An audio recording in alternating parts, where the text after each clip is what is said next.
Mari sama-sama kita bersyukur pada Allah atas karunia yang telah dilimpahkan kepada kita semua. Sehingga hari ini, hari Sabtu, tanggal 20 November, bertepatan dengan 14 Rabiul Akhir, 1443 Hijriah. Kita berkumpul di masjid ini setelah melaksanakan sholat subuh berjamaah, lalu kita lanjutkan dengan kajian akhir pekan. Yang hari ini, insya Allah kita akan melanjutkan bab waris kita. Sebenarnya tinggal beberapa poin lagi. Ya, ini hari ini kita akan membahas tentang al-mafqud. Al-mafqud itu orang hilang. Salawat dan salam semoga senantiasa terlimpahkan pada junjungan kita Rasulullah sallallahu alaihi wasallam. Bapak Ibu sekalian, mari kita awali kajian kita pada pagi hari ini dengan sama-sama membaca Al-Basmalah. Bismillahirrahmanirrahim. Sebelum kita lanjutkan, saya jadi teringat tadi malam kita baru saja melakukan prosesi pemulasaraan jenazah dari ibunda dari saudara kita, ya, ibu mertuanya Ustaz Fakhruddin, ya. Dan kita sudah melaksanakannya, alhamdulillah lancar. Sebelum kita lanjutkan, mari kita baca Al-Fatihah untuk almarhumah. Kemudian juga untuk siapa saja, silahkan Bapak Ibu niatkan ya untuk mereka. Ala hadhihi niyyah wa ala kulli niyatin salihah wa ila hadratin Nabi Mustafa Rasulullah sallallahu alaihi wasallam. Al-Fatihah. A'udzu billahi minasyaitonir rajim. Bismillahirrahmanirrahim. Alhamdulillahirabbil alamin. Arrahmanir rahim. Maliki yaumiddin. Iyyaka na'budu wa iyyaka nasta'in. Ihdinas siratal mustaqim. Siratal ladzina an'amta 'alaihim ghairil maghdubi 'alaihim waladdallin. Rabbighfir lana wa liwalidayna wa lil mu'minina. Amin. Terima kasih sudah membacakan Al-Fatihah. Semoga apa yang kita bacakan menjadi tambahan amal saleh, menjadi penyelamat dari apa yang mungkin akan merepotkan, menyusahkan para pendahulu kita, terutama yang tadi sudah kita sebutkan, dan para orang tua kita yang memang sudah mendahului kita. Bapak Ibu sekalian rahimakumullah, sudah sejak kita mulai bab waris itu sudah berapa pertemuan, Pak? Ada 10 pertemuan sudah.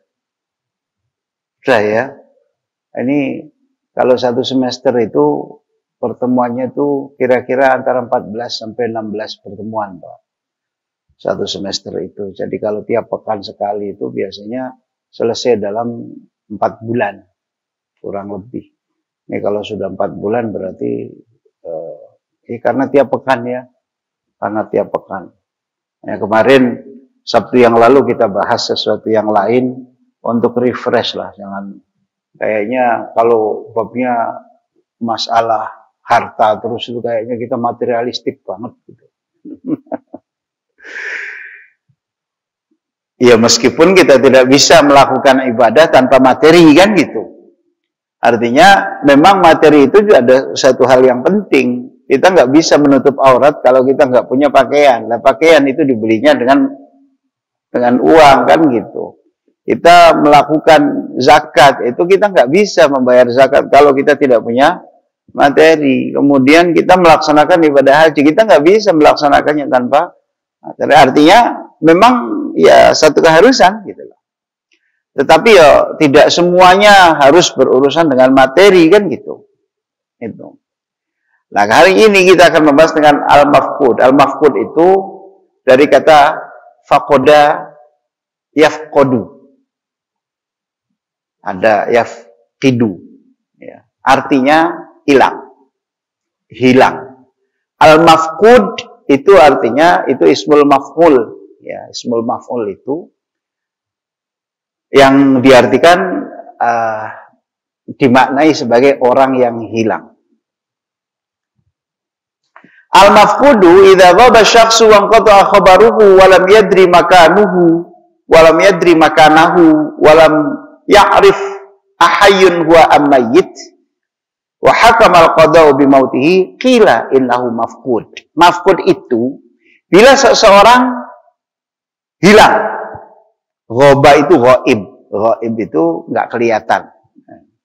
Wa qata'a khabaruhu dan kabarnya putus. Walam yadri makanahu walam yadri makanahu dan tidak diketahui tempatnya. Dan tidak diketahui juga ahayyun huwa am mayyit, apakah dia hidup atau mati. Lalu pengadilan menetapkan bahwa dia dianggap sudah mati, maka itulah yang kemudian disebut dengan mafqud. Sebabnya bisa macam-macam. Nah, kayak sekarang nih lagi banyak banget bencana gitu kan. Ada yang terseret air bah, ada yang terkena longsor, ada yang terkena segala macam. Ya, macam-macam kejadian. Ketika itu terjadi, lalu sekian lama nggak nongol-nongol. Sementara pencarian jasadnya juga nggak ditemukan. Nah, lalu pengadilan menetapkan bahwa dia dianggap sudah mati, maka itulah yang kemudian disebut dengan mafqud, atau bahasa kitanya adalah orang hilang. Gitu loh. Wa hukmul qadhi imma ayyakuna mubayyinan 'ala dalil kasyahadatil udul aw yakunu mubayyinan ala amaratin la tasluhu an takuna dalilan wa dzalika bimudhiyil muddah. Apa yang mendasari hakim itu menetapkan bahwa orang itu sudah dianggap meninggal, dianggap mati? Mungkin karena ada tanda-tanda, ada bukti-bukti. Mungkin ditemukan sendalnya saja, ditemukan bajunya saja, bajunya robek-robek kayak bekas dimakan apa gitu kan. Atau mungkin ada kesaksian dari orang, oh tadi saya melihat dia lari ke sana, tapi kemudian di sana nggak tahu kemana. Ketika seperti itu, lalu hakim melihat bahwa ini dengan jalannya waktu setelah sekian lama kok tidak nongol-nongol juga, tidak muncul-muncul juga, maka kemudian diketok palu bahwa dia dianggap meninggal. Fa fil halatil ula yakunu mautuhu muhaqqaqan sabitan min al-waqti alladhi qama fihi ad-dalil 'ala al-maut. Dalam situasi yang pertama tadi sudah disebutkan ada dua situasi, mungkin karena ada tanda-tanda, gitu kan? Ada dalil di sana, ada tanda-tanda. Dalil itu bukan di sini disebut dalil itu bukan dalil berupa Al-Qur'an atau hadis, bukan. Tapi tanda-tanda. Ya, kemudian tanda-tanda itu mengindikasikan bahwa yang bersangkutan.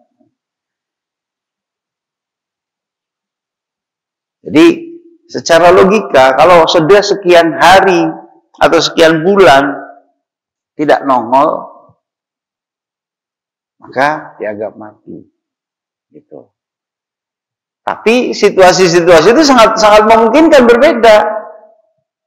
Ada cerita umpamanya orang jatuh dari jurang, jatuh dari atas ke jurang.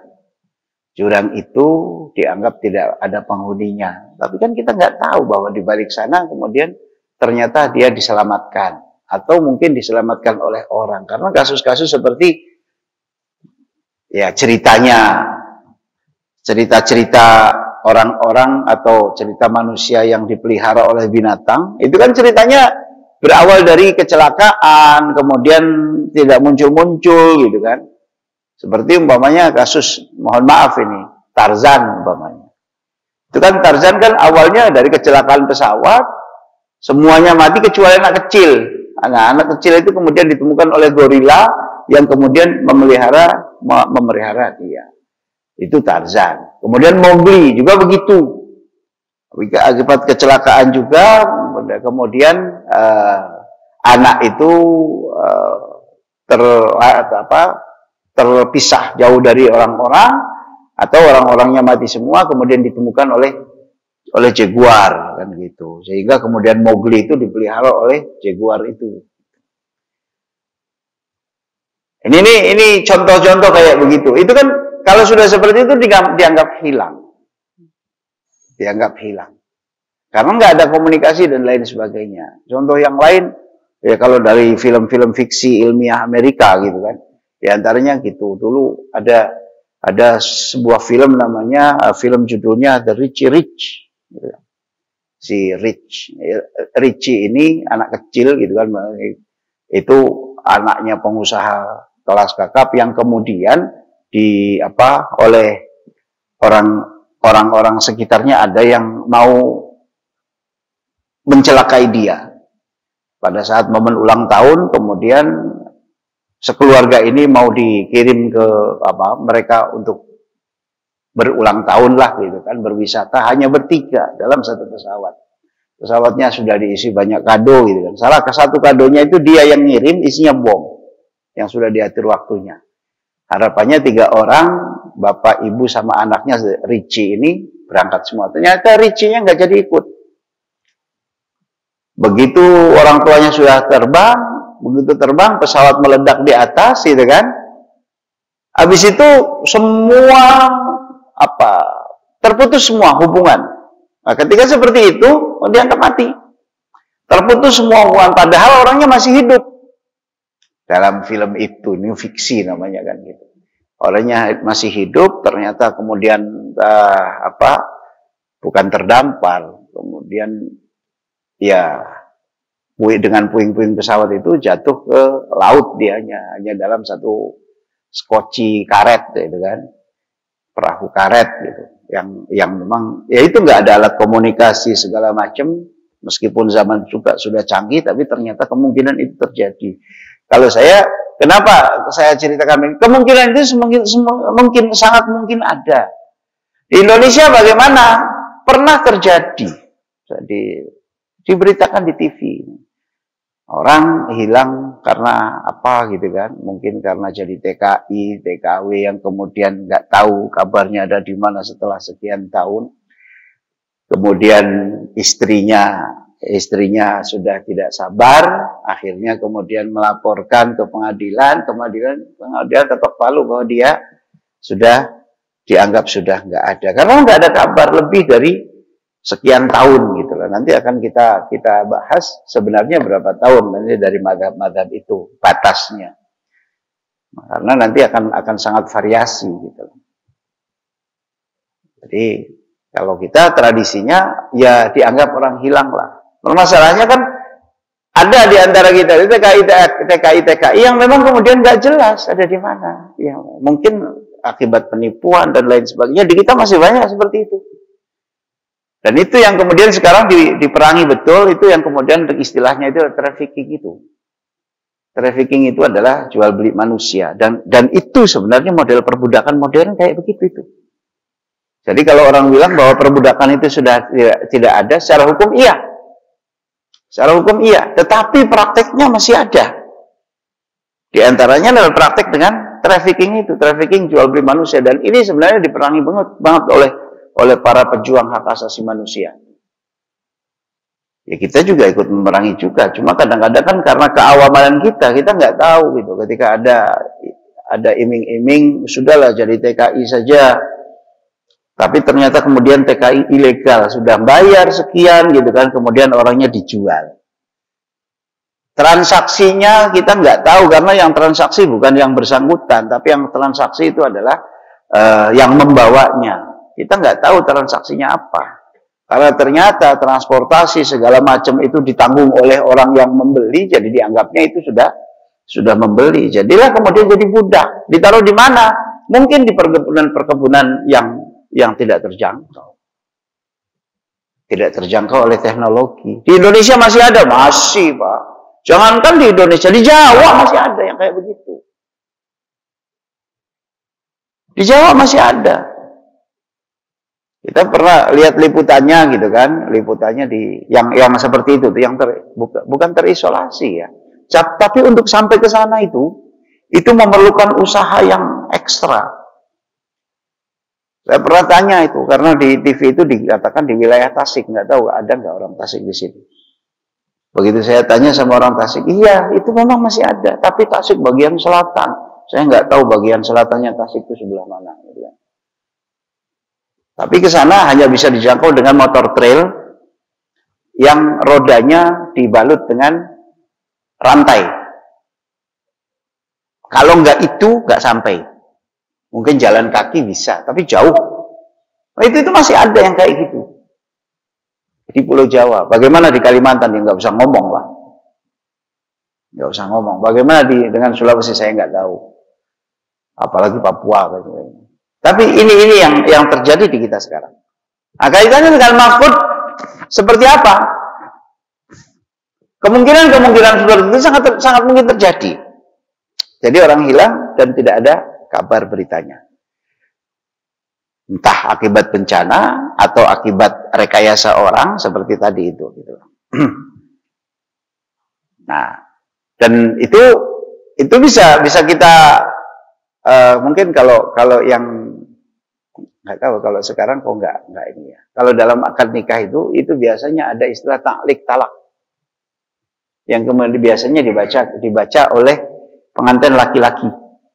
Begitu akad nikah selesai, kemudian pengantin laki-laki diminta untuk membaca, dan itu ada di buku nikah, itu di halaman belakang masalah itu. Itu di situ disebutkan. Jadi di situ sih judulnya taklik talak. Memang itu dalam fikihnya itu namanya talak mu'allaq. Tolak mu'allaq itu cerai tapi digantung. Sebagai syaratnya. Kalau syarat itu terjadi, maka jatuh talak satu. Kalau syarat itu terjadi, maka jatuh talak satu. Nah, biasanya di situ disebutkan apabila 6 bulan berturut-turut tidak memberi nafkah, tidak ada kabar, kemudian istri tidak rela, maka kemudian istri mengajukan ini gugatan ke pengadilan agama dengan membayar 10.000 kalau nggak salah itu. Sekarang ya, dengan membayar 10.000 maka jatuh talak satu. Kemudian uang 10.000-nya diinfakkan kepada apa gitu. Itu di situ disebutkan. Ini efek dari mafkud tadi. Efek dari kehilangan, orang-orang hilang tanpa kabar dan lain sebagainya.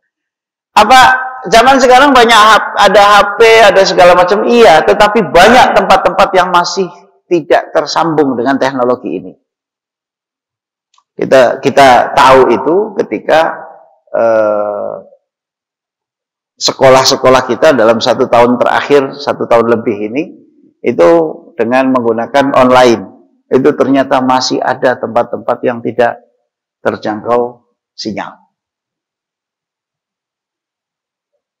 Saya di perkuliahan itu ada cerita-cerita. Di antaranya mahasiswa katanya kalau mau kuliah itu dia harus pergi dulu setengah jam dari rumah naik motor itu, baru dia dapat sinyal. Ada yang seperti itu. Artinya sebenarnya untuk perjalanan segala macam sudah terjangkau gitu, tapi sinyal tidak. Ada yang masih seperti itu, sehingga kemudian arus komunikasi menjadi tidak lancar. Kalau zaman dulu hal itu sangat lebih mungkin lagi. Kalau yang sekarang saja masih mungkin terjadi gitu kan. Dan situasi-situasi itu tentunya tidak kita inginkan dan tidak kita duga gitu loh. Maka dengan berjalannya waktu itu hakim bisa menetapkan bahwa orang ini dianggap sudah tidak ada. Belum lagi sekarang ada apa?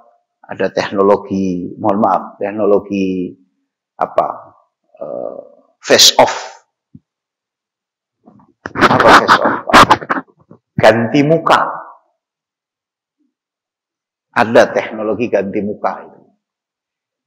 Ya meskipun kita tidak ingin melakukan, beberapa waktu lalu kejadian terjadi itu, ada operasi face off terjadi pada seorang perempuan ya, yang kemudian disiram dengan air keras. Air keras itu zat asam ya, yang cairan, yang itu asam apa namanya saya nggak paham, itu para ahli kimia lah ya. Itu yang kemudian berefek pada kerusakan di kulit. Ada yang kerusakan di kulitnya, di mukanya itu, sampai kemudian dia harus mengalami operasi sebanyak sekian kali, lebih dari 6 kali rasanya itu. Itu baru kemudian mukanya kelihatan bentuknya lagi. Itu teknologi face off yang seperti itu. Kalau yang beberapa waktu yang lalu, itu yang menimpa salah seorang dari penyidik KPK dulu, Baswedan ya, novel Baswedan. Itu juga akibat air keras juga, yang kemudian terkena matanya gitu kan. Artinya itu kan mungkin kecipratan sedikit. Kalau yang tadi sampai lebih dari 50% kerusakan mukanya itu mungkin cairannya banyak gitu loh. Wallahu a'lam. Itu kemungkinan hal ini mungkin dengan seperti itu kemudian tidak bisa dikenali lagi, sehingga ini yang kemudian dianggap sudah hilang dan lain sebagainya. Wallahu a'lam. Gitu. Nah sekarang kalau memang dianggap hakim itu bisa menetapkan itu berapa? Al-muddatul lati yahkumu yuhkamu ba'dahu bimautil mafqudi ikhtalafa al-fuqaha fil muddah. Waktu seberapa lama sih orang itu bisa dihukumi sebagai mafqud, sebagai orang yang dianggap sudah hilang atau sudah tidak ada, atau dihukumi bahwa dia sudah mati? Para ulama berbeda pendapat. Malik Ibnu Anas, Imam Malik ya, menyebutkan 4 sinin, 4 tahun.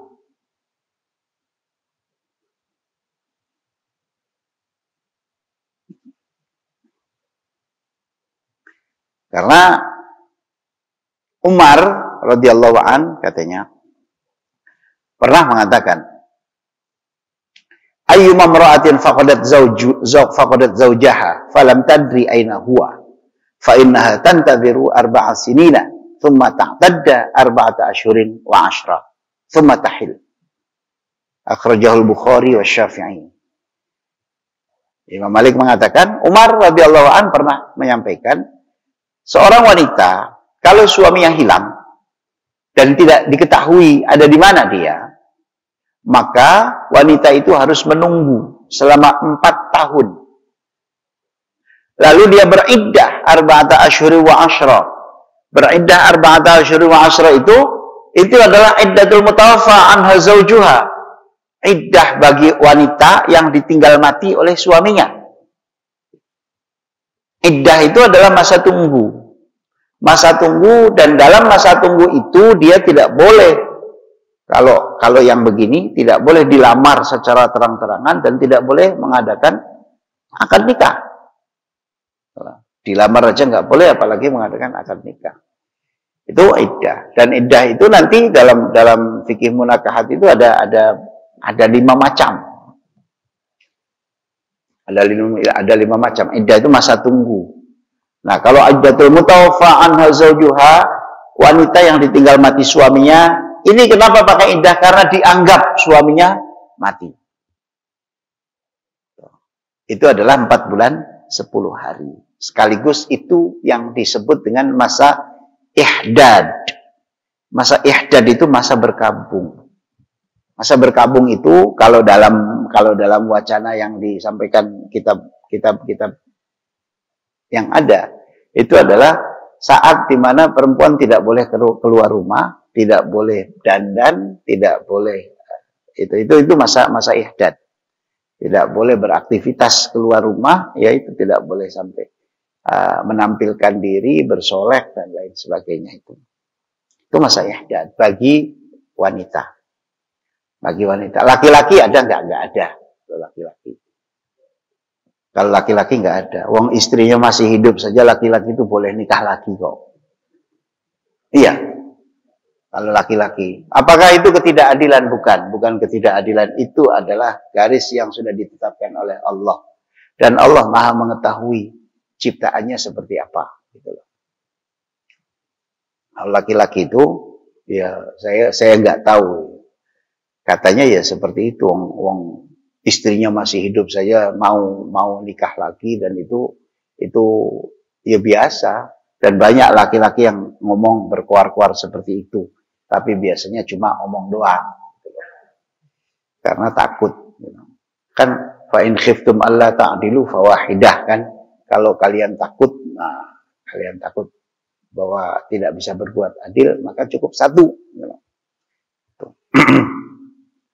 Jadi 4 bulan, 4 tahun masa tunggunya sampai kemudian hakim bisa menetapkan bahwa orang itu dianggap hilang.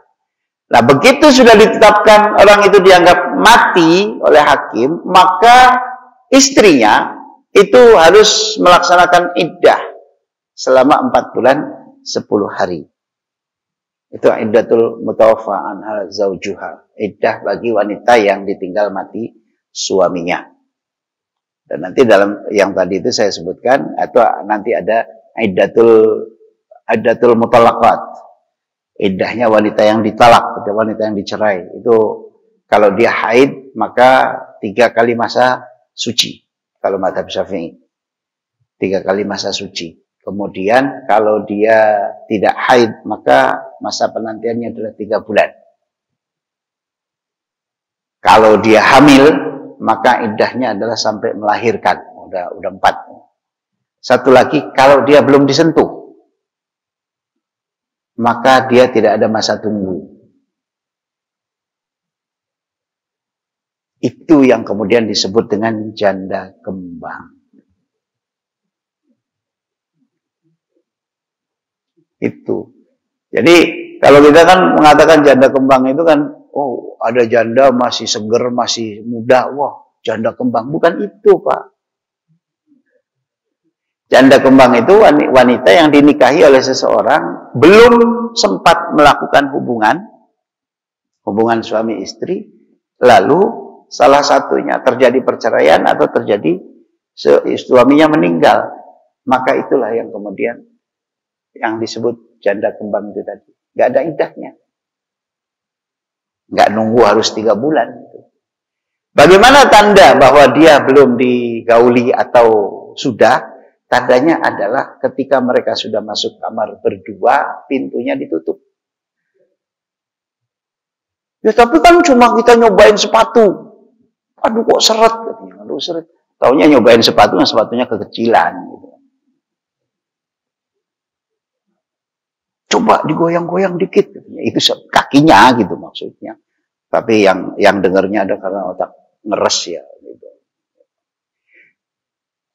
Itu yang tadi iddah ya. Ini agak masuk ke hukum. Karena memang ini hukum keluarga. Sebenarnya hukum waris itu termasuk hukum keluarga. Sehingga kemudian hukum waris ini menjadi salah satu bagian dari Undang-Undang Nomor 1 Tahun 74. Undang-Undang Nomor 1 Tahun 74 itu isinya adalah 3 hal. Pertama bab nikah, yang kedua itu bab perceraian, yang ketiga itu adalah bab waris. Ini yang 3 itu. Itu ada kemudian di tahun 91 itu ada kompilasi hukum Islam, tapi ini bukan undang-undang atau apa gitu. Ya, kompilasi hukum Islam itu bukan undang-undang, sehingga kemudian dalam tata hukum di Indonesia itu sebenarnya bukan merupakan sumber hukum. Tapi dalam banyak putusan di pengadilan agama itu dijadikan sebagai referensi, bukan hukum tapi jadikan referensi. Tuh. Kemudian pada tahun 2016 kemarin, 2018 atau 19 yang muncul Undang-Undang Nomor 16 itu dari Undang-Undang Nomor 1 Tahun 74 itu diubah. Yang diubah itu cuma satu pasal. Yang diubah itu cuma satu pasal. Tentang pembatasan usia nikah. Jadi kalau dalam Undang-Undang Nomor 1 Tahun 74 itu wanita, kalau batas usia perkawinan itu laki-laki 21, perempuan 19 tahun. Kurang dari itu harus ada ngisi formulir persetujuan dari orang tua. Tuh. Tapi kemudian dalam dalam undang-undang yang baru itu batas usianya tidak ada perbedaan. Semuanya itu kalau nggak salah jadi 21 tahun. Ini yang kemudian kontroversial, dianggap membuka peluang untuk kemungkinan terjadinya zina. Itu dianggap seperti itu. Karena dalam Islam itu usia nikah itu adalah balik itu udah boleh nikah. Dan baliknya wanita itu 9 tahun. 9 tahun itu sudah ada yang sudah balik gitu. Laki-laki itu mimpi basah. Kalau wanita haid, kalau laki-laki mimpi basah. Nah itu mimpi basah dan haid itu antara 9 sampai 13 tahun. Maksimal kalau tidak ada juga tidak mimpi basah dan bagi laki-laki dan perempuan tidak haid itu sampai 15 tahun itu sudah dianggap mukallaf. Mukallaf itu ketika seseorang sudah bisa diberi beban. Itu yang kemudian kita sebut dengan orang-orang yang sudah wajib sholat, sudah wajib puasa. Itu namanya mukallaf. Yang sudah terbebani. Terbebani kenapa? Ya terbebani dengan hukum-hukum dan dia harus bertanggung jawab. Mempertanggungjawabkan sendiri apa yang sudah dilakukan. Gitu. Baik, kembali kepada mafhum. Menurut Imam Malik bahwa hakim boleh menetapkan seseorang dianggap sudah mati ketika 4 tahun tidak diketahui keberadaannya di mana, kemudian tidak diketahui juga apakah dia masih hidup atau sudah mati. Karena landasan adalah apa yang disampaikan oleh Umar. Abu Hanifah, Asy-Syafi'i dan pendapat lain dari Imam Malik itu ada takdiril muddati bal dzalika mufawwad ila ijtihadil qadi fi kulli asrin. Tidak ada batasan. Tapi diserahkan sepenuhnya kepada hakim.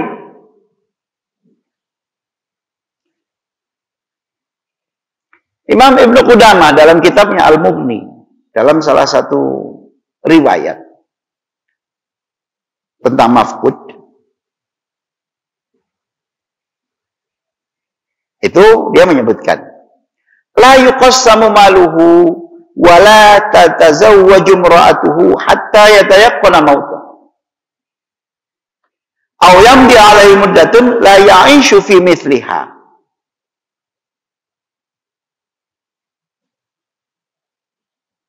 Wa dzalika mardudun ila ijtihadil hakim. Artinya gini. Ketika orang setelah sekian lama tidak nongol, tidak ada kabar, tidak ada berita, tidak diketahui keberadaannya, apakah dia hidup atau mati dan lain sebagainya, maka menurut Ibnu Qudamah, la yuqassamu maluhu, hartanya tidak boleh dibagi. Istrinya tidak boleh menikah lagi. Sampai dipastikan bahwa dia sudah tidak ada. Atau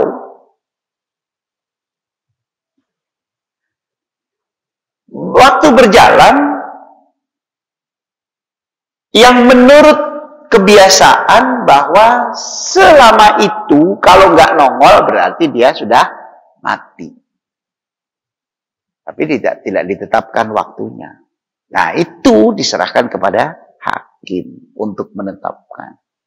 Tentunya setelah melalui berbagai proses. Di antaranya adalah proses pencarian dan lain sebagainya. Nah itu yang di Semarang. Kejadian istrinya sudah kawin lagi, bahkan sudah punya anak, kemudian hartanya juga sudah dibagi-bagi. Tiba-tiba nongol orangnya. Setelah berjalan berapa belas tahun waktu itu. diberitakan. Memang sudah agak lama sih beritanya. Mungkin setahun 2 tahun yang lalu lah beritanya. Kenapa menarik? Kok saya tertarik begitu dan ingat? Karena memang ini ada bagian dari masalah hukum ini nih. Al-mafqud itu. Orang hilang itu.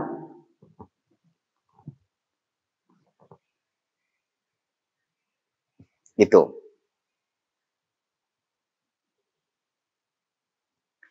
Ini yang pendapatnya tadi Imam Asy-Syafi'i, kemudian ada dari ini yang masyhur dari pendapatnya Imam Malik juga, Abu Hanifah, Abu Yusuf. Karena sebelum ada kepastian bahwa orang itu mati atau hidup, maka ditetapkan dia dihukumi sebagaimana terakhir dilihat, terakhir diketahui. Belum ada kepastian kematiannya, maka itu yang diberlakukan adalah hukum asalnya. Hukum asalnya adalah hidup, maka dia ditetapkan sebagai orang yang masih hidup. Sampai kemudian ada bukti bahwa dia sudah mati. Ini dalam kajian hukum Islam itu namanya istishab. Istishab itu memberlakukan hukum asal, memberlakukan hukum awal, sampai kemudian ada bukti bahwa sesuatu itu kemudian ada perubahan, ya. Jadi nanti ini terjadi juga dalam kehidupan kita sehari-hari istishab ini. Salah satu contohnya adalah yang ada satu hadis. Ketika seseorang ragu apakah dia batal atau belum wudhunya, maka dia harus memastikan ada nggak sesuatu yang membatalkan wudhu. Kalau tidak ada, maka dihukumi masih punya wudhu. Itu istishab itu seperti itu. Jadi ya, kita berpegang kepada apa situasi terakhirnya. Dalam salah satu riwayat ada sahabat itu begitu sholat gitu. Kemudian di perutnya mungkin ada masalah sehingga kemudian begini-begini. Nahan, Pak. Nahan kentut atau nahan pengen BAB atau nahan pipis. Kan biasanya seperti itu. Ketika nahan kentut itu, apa kata Nabi? Ya. Dia harus melanjutkan sholatnya sampai terdengar suara atau tercium bau. Terdengar suara itu maksudnya terdengar suara kentut. Atau tercium bau kentut. Gitu maksudnya. Kalau itu ada, maka dia batal. Kalau nggak ada, maka ya, yang namanya perut kan kadang-kadang seperti itu juga terjadi. Gitu loh. Wa yara al-Imam Ahmad annahu in kana fi ghaibatin yaghlibu fiha al-halak fa innahu ba'da at-tahri ad-daqiq anhu yuhkamu bimautihi bimudhi 4 sinin li'anna al-ghaliba halakuhu. Menurut ini salah satu pendapat Imam Ahmad, andai kata seseorang itu hilang, andai kata seseorang itu tidak hadir, ya, kemudian muncul dugaan kuat bahwa orang itu sudah tidak ada, maka setelah penelitian, setelah pencarian yang serius dan mendalam, lalu dia bisa dihukumi dengan kematiannya setelah berjalan waktu 4 tahun. Karena masa 4 tahun itu dianggap masa yang bisa dipastikan orang kalau sudah tidak nongol-nongol lagi, itu dipastikan bahwa dia sudah meninggal. Dan biasanya ya tidak hidup lagi. Tetapi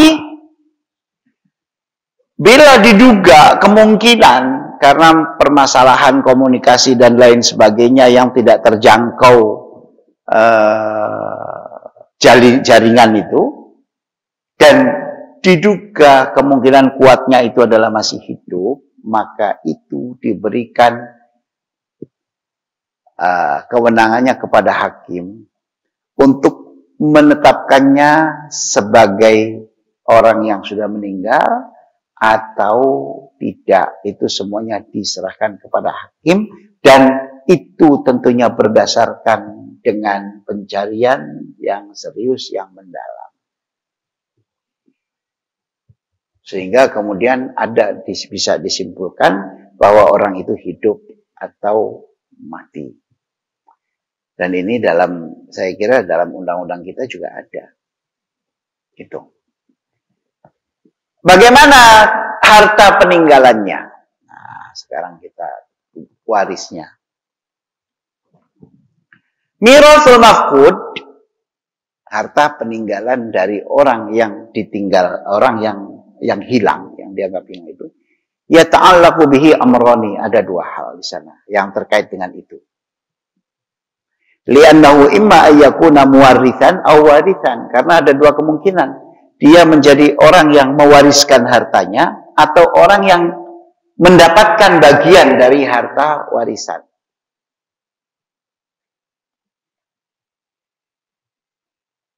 Ketika dalam hal ini, maka ketika yang pertama, umpamanya dia sebagai orang yang meninggalkan harta, maka begitu dia mafqud, begitu dia hilang, maka harta warisnya tidak dibagi. La yuqassam baina warathatihi ila an yatahaqqaqa mautuhu. Harta peninggalannya tidak dibagikan sampai dipastikan bahwa dia sudah mati atau sudah ketok palu, inkrah. Nah, ini bahasa ininya tuh. Inkrah, bahwa dia itu sudah dianggap mati, ditetapkan mati oleh pengadilan. Kalau kemudian fa in dhahara hayyan akhadha malahu. Kalau dia kemudian nongol dan dia ternyata masih hidup, semua hartanya harus dikembalikan kepada dia.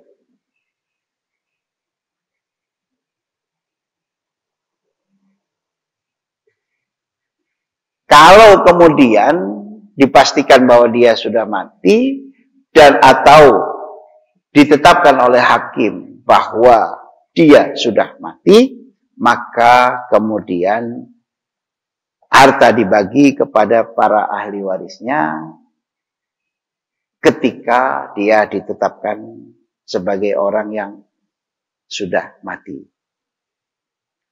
Dan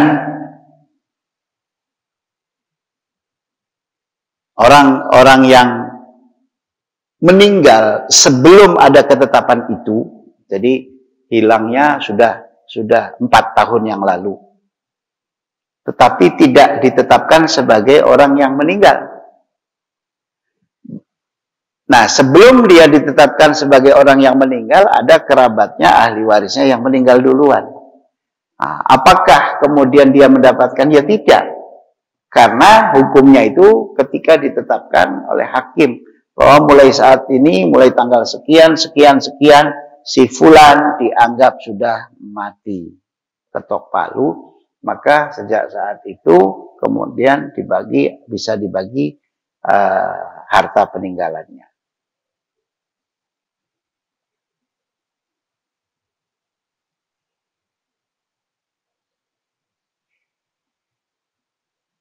Itu.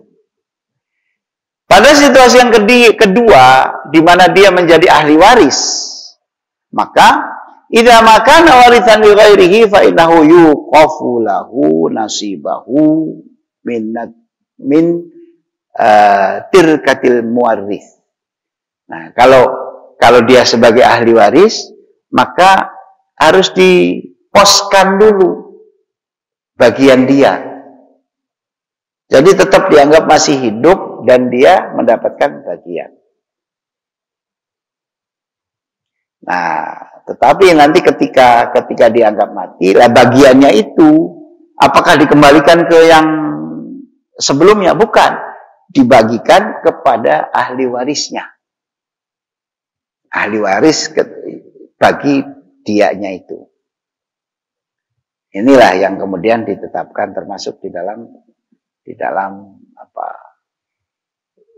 undang-undang, dan kalau di kitab ini kalau disebut undang-undang itu artinya adalah undang-undang hukum keluarga di Mesir.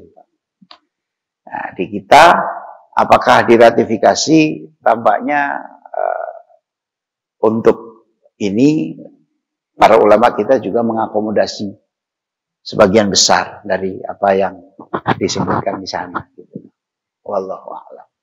Ini pengantar kita hari ini. Silahkan kita untuk syuruk itu jam 5:25. Nanti kita tambahkan 10 menit baru kita selesaikan. Sekarang jam 5:20. Silakan. 23 di sini. Ini lebih 3 menit Pak yang merah nih. Ya, jadi hati-hati yang adzan itu juga. Meskipun ini sudah bunyi tet waktu masuk, ini lebih 3 menit, agak ditunda dulu 3 menit baru adzan. Gitu. Silakan Pak, pertanyaan, bingung, kemungkinan tidak terjadi. Ya, silakan. Waalaikumsalam.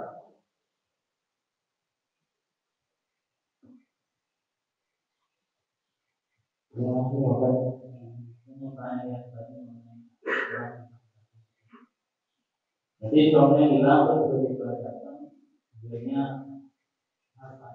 di bagian terbaik.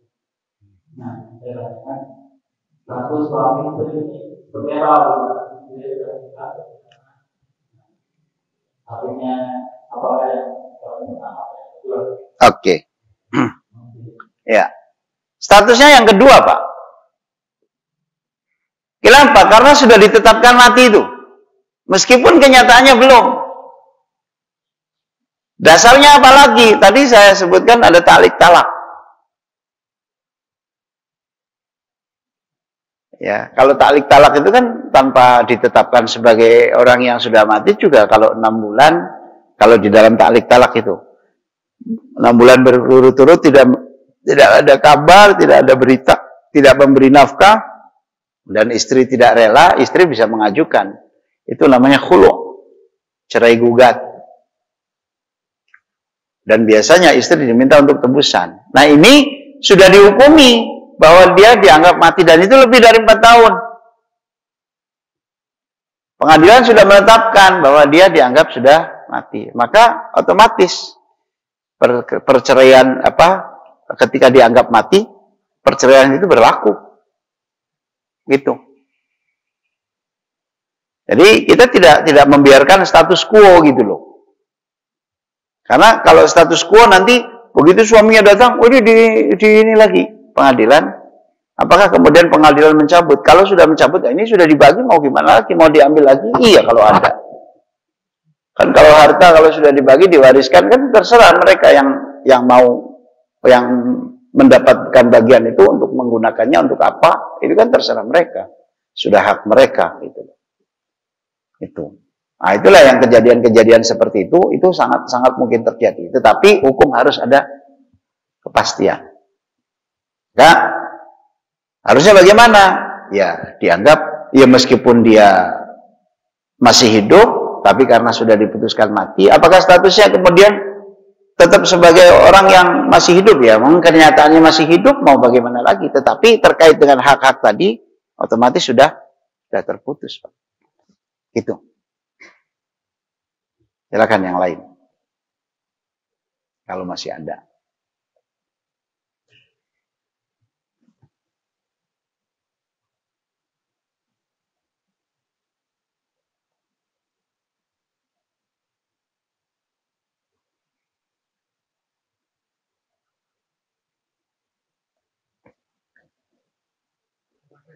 Silakan.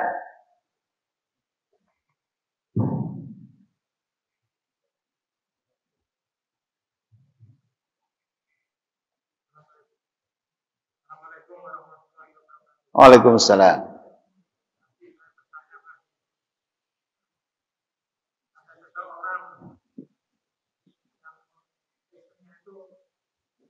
tinggal suaminya tanpa kabar, tapi bukan 4 tahun, cuma 1 tahun. Apa dianggap hilang? Terus istrinya itu nikah lagi. Dan kalau suaminya itu juga baru cerai, tapi belum menunggu apa sih? Iddah. Masih kurang kira-kira 1 bulan nggak? Itu gimana hukumnya?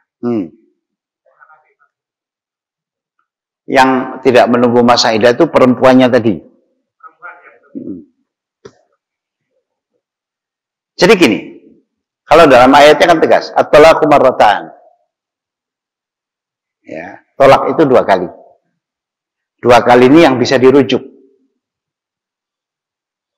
Artinya ketika rujuk, maka tidak perlu akad baru. Kalau yang ketiga, baru tidak boleh dirujuk. Selama masa iddah ini, statusnya masih istri. Karena statusnya masih istri, maka dia tidak boleh nikah dengan laki-laki manapun. Karena nggak boleh perempuan itu punya 2 suami. Jadi statusnya selama masa iddah itu kalau cerainya itu cerai talak ya, maka status istri itu masih istri suami yang menalaknya itu. Makanya nggak boleh kawin. Bagaimana kalau cerai yang ketiga? Cerai yang ketiga, apakah masa iddah boleh kawin? Tidak. Kenapa? Dia harus ada masa tunggu. Dia khawatirkan ternyata Allah menitipkan sesuatu di rahimnya. Makanya para ulama mengatakan masa iddah itu adalah untuk mengetahui bahwa rahimnya itu bersih apa tidak dari sisa suami terdahulu. Kalau ternyata dia hamil dari suami terdahulu, apakah dia boleh nikah lagi? Tidak. Sampai dia melahirkan anaknya. Karena berarti masa tunggunya sampai melahirkan. Nah ini ada seorang perempuan ditinggal oleh suaminya baru 1 tahun. Pulang-pulang. Kira-kira dalam kehidupan seorang laki-laki untuk merintis usaha 1 tahun itu kira-kira sudah sukses belum, Pak?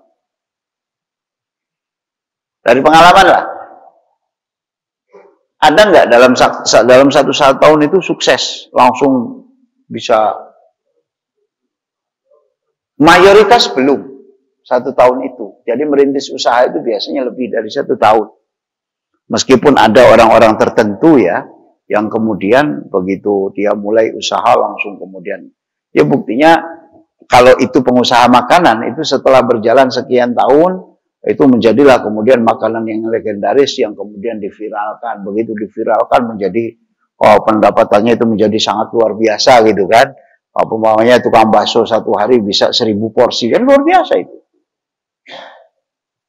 Kalau dari setiap porsi itu ngambil keuntungan Rp1.000 saja. Kalau 1000 porsi kan udah jelas. Keuntungannya saja udah 1 juta.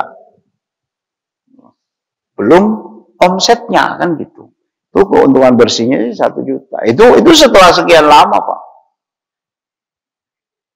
Maka kalau 1 tahun itu kemudian istri langsung gugat cerai suaminya yang 1 tahun tidak datang-datang. Mungkin nggak? Kalau itu dilakukan bisa.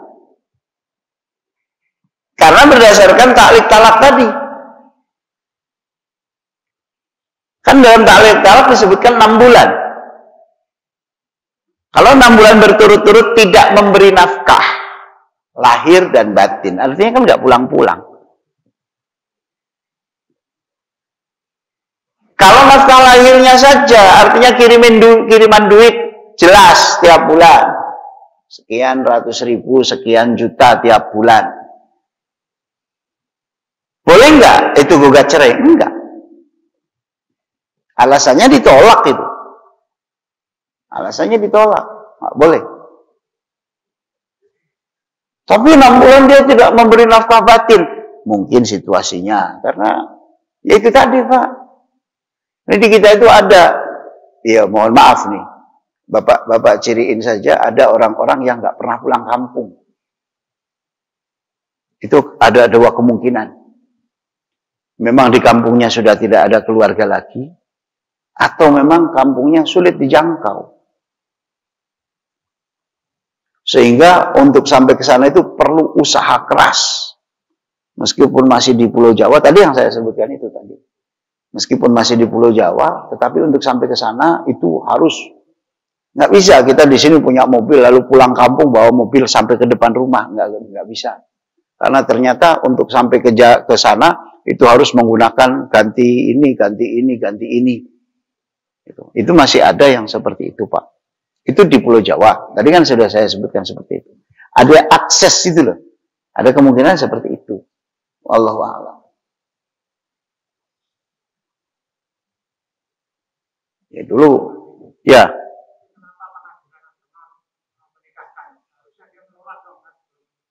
Yang menikahkan itu bukan pengadilan agama.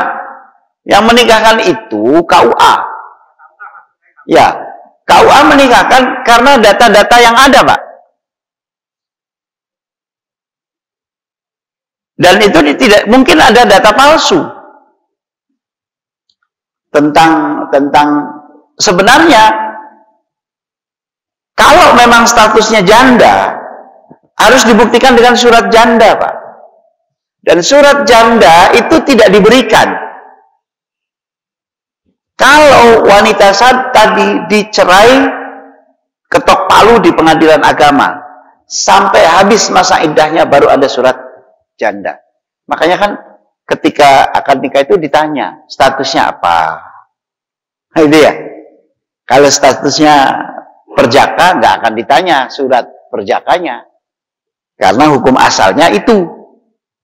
Kita ini sebelum menikah itu semuanya adalah perjaka. Ngaku nggak ngaku ya. Gitu kan? Perjaka statusnya apa? Urusan dia sudah apa sih gitu. Itu kita anggap bahwa itu tidak ada. Kan husnudzon lebih baik Pak, daripada menduga-duga yang salah gitu kan. Itu. Jadi kenapa menikahkan? Karena ada data mungkin yang disembunyikan. Kejadian kok Pak. Kejadian. Jadi suatu saat ada orang nikah. Jadi karena laki-laki ini sebenarnya sudah punya anak istri. Tapi mungkin karena senang dengan seorang perempuan, sering datang ke rumahnya. Mungkin beda, mungkin kalau kita di sini mungkin ke Bogor, bukan Bogor yang sini Pak, Bogor yang agak jauh lah gitu kan. Sering ngapel ke sana gitu kan, malam minggu sampai malam akhirnya dipergok keluarga. Dianggap sudah melakukan perbuatan tidak senonoh sehingga membuat ketidaknyamanan warga sekitar, akhirnya dikawinkan. Pakailah dia KTP orang. Pakai KTP orang. Dikawinkan begitu. Orangnya jelas. Tapi identitasnya bukan identitas dia. Perkawinan sah nggak? Sah. Cuma ada kepalsuan di sana. Data yang dipalsukan. Gitu. Jadi kalau tadi kenapa kok masih masa iddah kok dikawinkan? Berarti si perempuan yang memberikan kesaksian bohong. Haram tuh nikahnya Pak.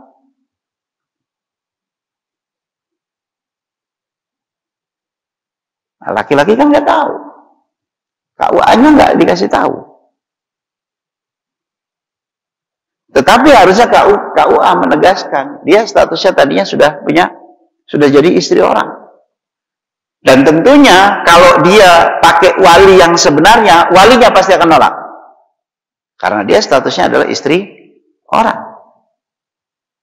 Tapi kalau walinya adalah wali bayaran, nah kan musim sekarang itu kan gitu. Jadi berentet tuh Pak.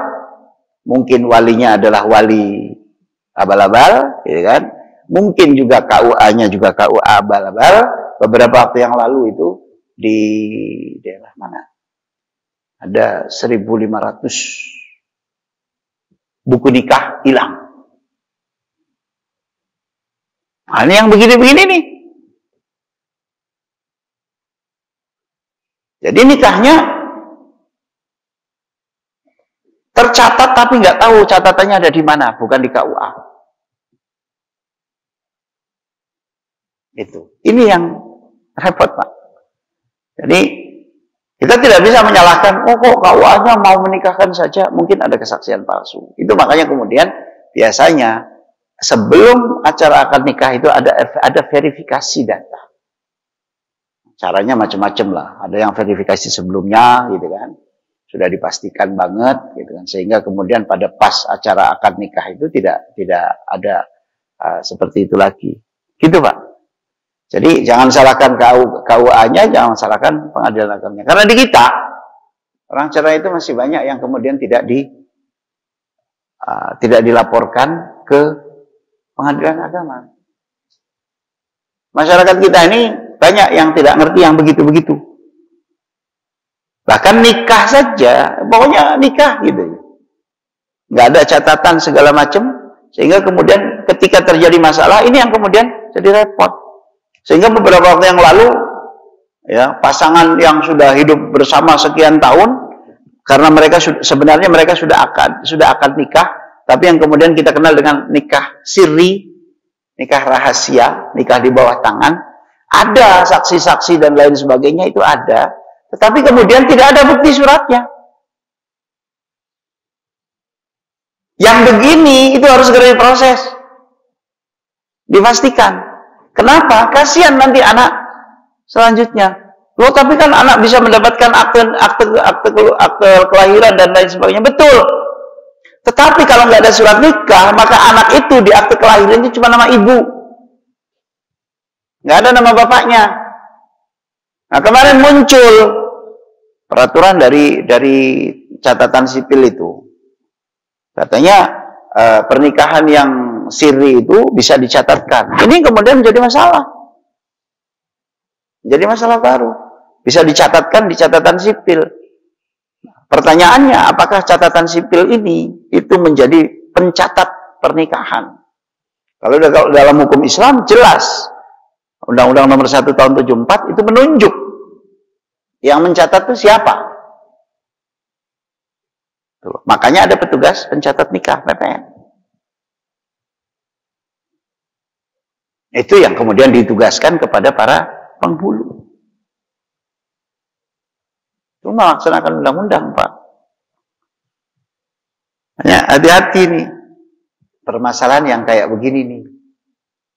Ya sudah, pokoknya nikah aja dulu. Hati-hati. Allahu a'lam. Gitu ya, Pak? Baik. Sekali lagi, Pak.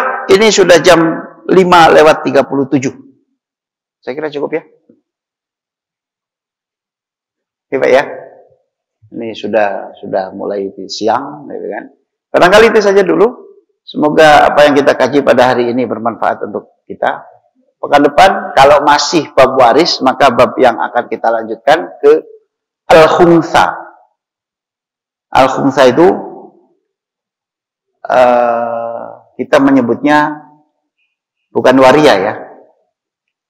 Manusia yang punya 2 alat kelamin. Kalau disebut banci, saya nggak tahu istilah banci itu namanya apa, tapi ini bahasa fikihnya al-khumsa. Nanti akan kita bahas insya Allah bagaimana selanjutnya, karena nanti akan ada banyak macam-macamnya, gitu kan. Kasus Aprilia Manganang, kemudian kasus Lucinta Luna, kasus Dorce dan lain sebagainya, dan masih banyak kasus-kasus lain. Saya kira ini nanti akan kita bahas insya Allah pada kesempatan berikutnya. Terima kasih. Mohon maaf atas segala kekurangan. Hadani Allah wa iyyakum ajmain. Kita akhiri dengan sama-sama membaca doa. Mari kita berdoa. Kita khusyuk. Kita fokuskan.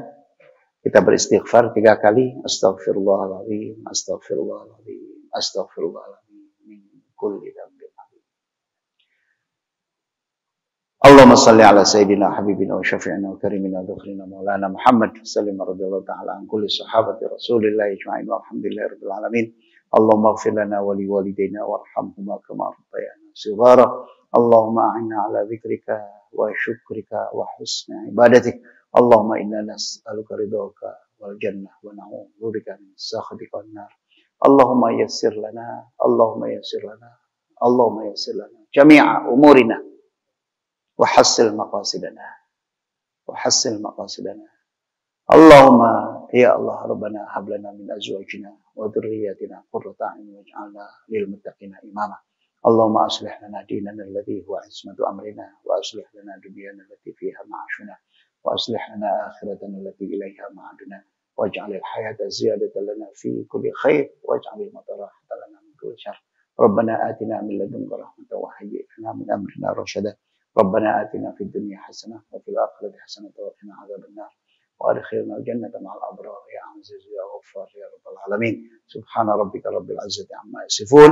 Selamun ala mursalin walhamdulillahi rabbil alamin. Mohon maaf atas segala kekurangan. Hadani Allah wa iyyakum ajmain. Kita akhiri dengan kafaratul majlis. Subhanakallahumma wa bihamdika asyhadu an la ilaha illa anta astaghfiruka wa atubu ilaik. Walhamdulillahi rabbil alamin. Assalamualaikum warahmatullahi wabarakatuh.